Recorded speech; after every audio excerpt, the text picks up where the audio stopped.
প্রজন্মের পর প্রজন্ম ধরে ঢাকঢোল, তবলা ও খোল তৈরি করছেন তারা।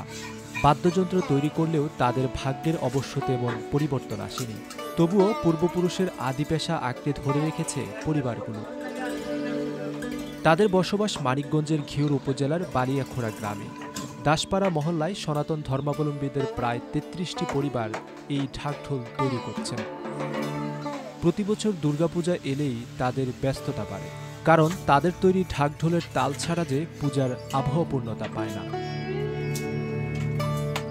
এখানকার পুরুষ সদস্যরা কাঠের গুঁড়ি ফাঁপা করে কাঠামো বানান, কেউ পালিশ করেন, কেউ রং লাগান।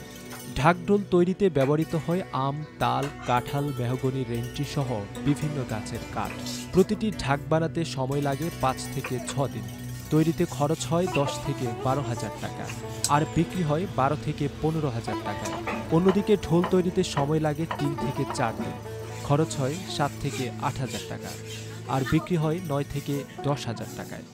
একটা ঢোল আপনি হাতে বানাইতে গেলে আপনার ২ দিন লাগে, আর একটা ঢাক হাতে বানাইতে গেলে ৪-৫ দিন লাগে শুধু বডিটা তৈরি করতে, আর সম্পূর্ণ কমপ্লিট করতে গেলে ৬-৭ দিন লাগে একটা ঢাক। আর ঢোল সম্পূর্ণ কমপ্লিট করতে গেলে ৩ দিন ৪ দিন লেগে যায়। আমরা খাটনি হিসাব করলে আমাদের শুধু খালি মজুরি দিয়ে থাকে, মালের লাভ আমরা পাই না। ওই আমরা চলে যে খাটতেছি, এই খাটার বিনিময়টাই আমাকে থাকে, অন্য কোনো লাভ থাকে না। পরিশ্রমটাই লাভ না, আমাদের পরিশ্রমটাই করে এটাই আর কি দেওয়া জ্ঞান বুদ্ধি ওই সব ঠিক করা শুরু করছি।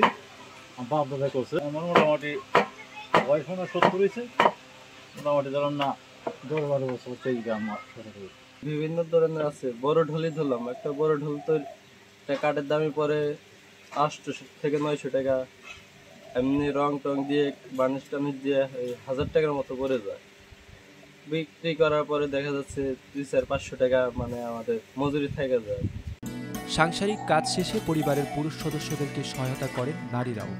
তবে এই কারিগরদের দাবি, আধুনিক বাদ্যযন্ত্রের চাহিদা বাড়ায় হাতে তৈরি ঢাকঢোলের চাহিদা কমে আসছে।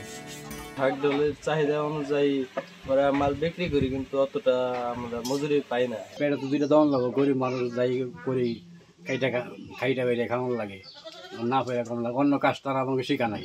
আমি বাপ দাদার আছে পূর্বপুরুষ থেকে কইরা আসছে, আমরা ওইটা করতেছি। এরা দীর্ঘদিন ধরে এই ব্যবসা করে, এটা বংশগত তাদের ব্যবসা।